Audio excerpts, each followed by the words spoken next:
This quick video is about how to preview your WhatsApp voice messages before sending them using your Android phones. Okay, first open the WhatsApp chat you want to send. Now touch and hold this record option. Now you can see this lock option.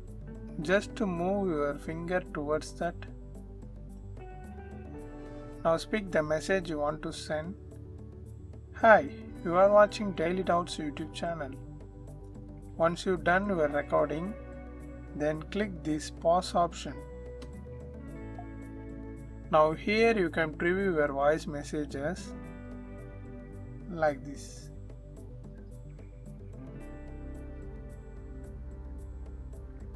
If you want to delete this, you can delete here,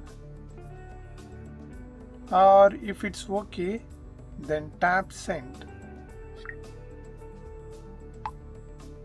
That's it. Likewise, you can preview your WhatsApp voice messages before sending them to the receiver. I hope this video helps. Thanks for watching.